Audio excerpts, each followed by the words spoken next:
Hello, class. Today we're going to learn about our bones and our types of bones. What I'd like you to do first is to take your worksheet of bones and label all the different bones that you need to know for this unit. There's about 21 bones, so what I would like you to do first is to label all the different bones on your worksheet.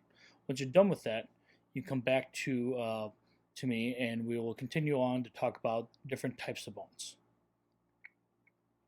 Now you're done with that. I would like you to look at your sheet, and we're going to go over different types of bones. Now, the first bones that we're going to talk about is there's four different kinds. There are long bones, there are short bones, flat bones, and irregular bones. Some examples of those different bones, where a long bone would be like a humerus bone, all right, very long. Flat bone could be example would be a sternum. A regular bone, the example would be a vertebrae, and a short bone would be example of a talus bone. So long bones. Long bones, they are longer than they are wide. So that would be one way of classifying those bones. There's also usually a shaft at each end of the bone. But also limb bones, except for the wrists and ankles, are long bones. So once again, an example would be a humerus bone. Sometimes they even look like a baseball bat, or something where you would be able to swing them. Short bones is another bone, so you said. They can be classified, they're almost very cube shaped. They also can be very spongy kind of bone. Why do they have to be spongy? Well, if you know what bones those are, wrist and ankle bones, if you notice, what do we have to do? We put a lot of weight on them. So that's why they have to be very spongy. The third one would be flat bones, as we said. Flat bones, if you think about flat, they're going to be flat.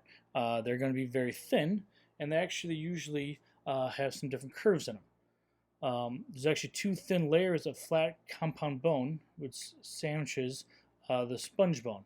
So once the examples are those would be the skull is a flat bone, the ribs are a flat bone, and the sternum. And lastly, the last one is the irregular bones. And they are very miscellaneous, they're very different. Each bone is not the same. If you look at your vertebrae, that is one exemplary bone. And I think sometimes if you take your vertebrae apart, it almost looks like a puzzle pieces trying to put them back together, right? They also going to have a lot of pointy different ends to them. Your hip bones would actually be another one that would be irregular bones. So now that you know the four different types of bones and how you classify them, what I'd like you to do is to work with your partner next to you, and both of you take your types of bones worksheet with all the different bones labeled, and I'd like you color using four different kinds of colors and labeling each type of bone. So all your flat bones should be one color. All your regular bones should be one color. All your flat bones, or all your long bones should be one color. And all your short bones should be one color. So when you're done, your skeleton should be pretty colorful with four different colors on it. Once you're done with that, you will then be able to turn it in.